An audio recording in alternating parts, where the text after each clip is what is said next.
Hola, ¿cómo están? Habla Alejandro García, estudiante de Administración de Empresas en primer semestre en la CUN, Corporación Unificada Nacional de Educación Superior. El día de hoy, junto a mi compañera Norma y Alejandra, hablaremos sobre los temas del sistema económico, escuelas económicas y factores de producción. Para empezar, hablaré un poco sobre la economía. Esta es la ciencia que estudia cómo administrar los recursos escasos para satisfacer las necesidades ilimitadas. Esta debe estar en un continuo análisis de la sociedad, para así conocer cada uno de los detalles y saber cuáles son sus productos. Esta ciencia tiene como objetivo buscar el equilibrio social y así poder disminuir la pobreza y el desempleo en el país. También se centra en el comportamiento de los individuos, su interacción ante determinados sucesos y el efecto que producen en su entorno. Un ejemplo, el efecto que producen en los precios, la producción, la riqueza o el consumo, entre otros. Esta es una ciencia social porque estudia la actividad y el comportamiento humano, que es un objeto de estudio altamente dinámico. A continuación, hablaremos sobre el feudalismo. ¿Qué es el feudalismo? Este es el sistema económico y social dominante durante la Europa medieval, donde los feudales pertenecientes a los nobles poseían las tierras mientras los siervos estaban obligados a vivir en la tierra de su señor. El feudalismo fue una etapa fundamental del desarrollo histórico de la sociedad. Este sistema se mantuvo aproximadamente entre los siglos IV al XV, aunque no presentó un carácter monolítico y uniforme durante este tiempo. ¿Cómo fue el inicio del feudalismo? Todo empezó tras la caída del Imperio Romano en el siglo V. Los invasores germánicos se hacían con el control de sus antiguos dominios. Aquí es donde se inicia la Edad Media. En el siglo III, el Imperio Romano se vio sumido en una profunda recesión de la que nunca probablemente llegaría a recuperarse por completo. Las características del feudalismo son la división social, la desaparición de un poder central y expansión de feudos que asumían funciones estatales, es decir, la legislación e impuestos y justicia. ¿Dónde se implantó y realmente cuál fue su final? Bueno, el proceso histórico que marcó el fin del feudalismo realmente no tiene una fecha exacta. Esta fue desarrollándose de manera ascendente por distintas partes de Europa a partir del siglo XIV. Varias de las causas del final del feudalismo fueron la burguesía, la disminución demográfica, es decir, que la población disminuyó, y las nuevas formas de desarrollo económicos, entre otras. Proseguimos a hablar un poco sobre el esclavismo. Este es el estado del esclavo dentro de un régimen económico y social en el que el hombre llega a ser propiedad del otro. Generalmente, esto ocurre en el siglo XIX. Los principios del esclavismo se remontan a épocas antiguas. Los antropólogos e historiadores señalan que la esclavitud empezó cuando las sociedades se sedentarizaron. Esta generó un excedente económico y se formaron las primeras clases sociales.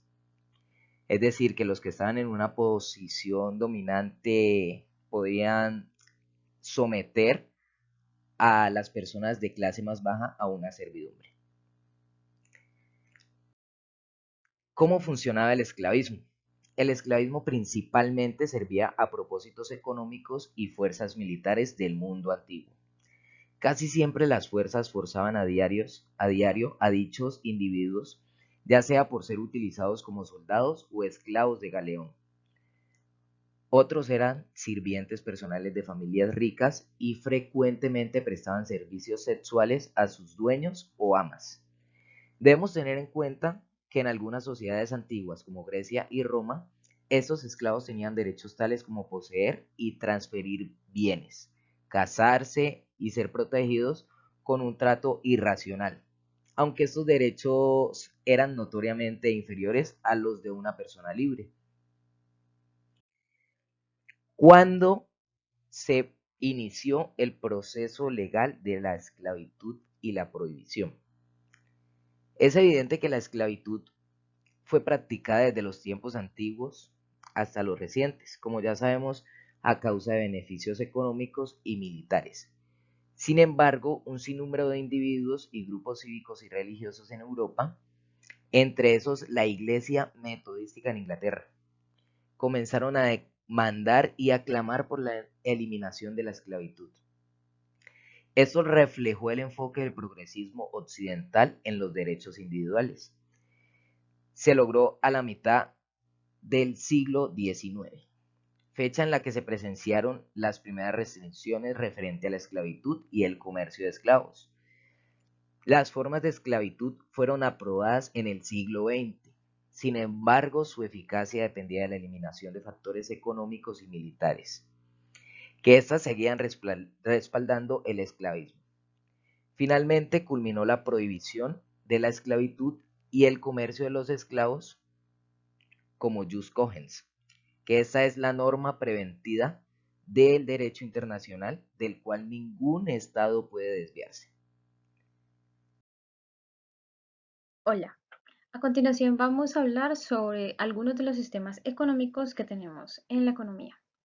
En este caso veamos el capitalismo, el cual hace parte del sistema económico y social y se basa en los medios de producción que deben ser privados. Este mercado sirve como mecanismo para destinar los recursos escasos de manera eficiente y el capital sirve como fuente para generar riquezas.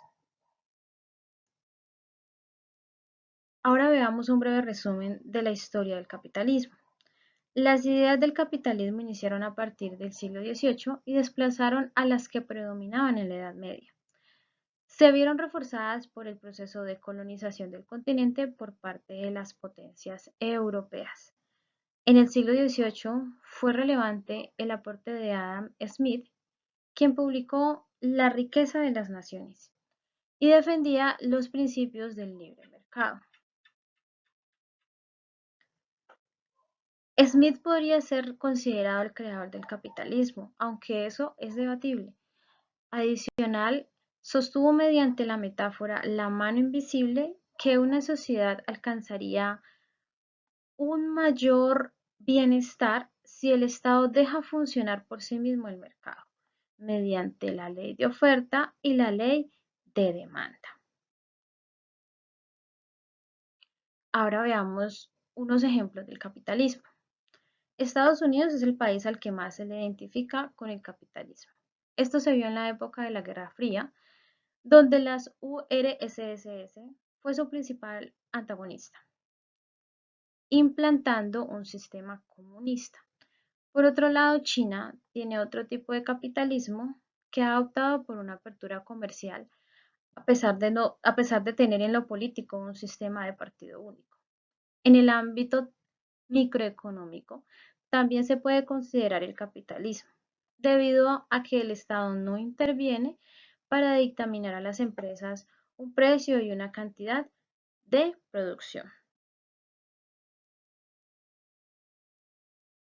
Ahora pasemos al progresismo en la economía. El progresismo es una ideología que se sitúa de forma general en la izquierda del espectro político y cuenta con otras ideologías políticas como lo son el socialismo democrático, el cual busca una democracia participativa, protagónica con una economía equivalente. Aunque parezca redundante, el progresismo aboga por el progreso. Conozcamos un poco del origen del progresismo. Este nació en la Revolución Francesa en 1789, en el que el pueblo francés derrocó la monarquía absolutista y se realizó la primera Declaración Universal de los Derechos Humanos. El término resurgió en el marco del siglo XIX y su revolución liberal, que buscaba denotar los partidos del cambio social y las transformaciones económicas y culturales, ya que los conservadores abogaban por el retorno del antiguo régimen. Ahora bien, veamos el planteamiento del progresismo. Tiene la necesidad o busca que el Estado garantice la igualdad de condiciones sociales y económicas entre los ciudadanos, para lograr que su desempeño sea individual y no los beneficios heredados los que decidan su destino y lugar en la sociedad. Así la desigualdad sería determinada por el mismo esfuerzo humano.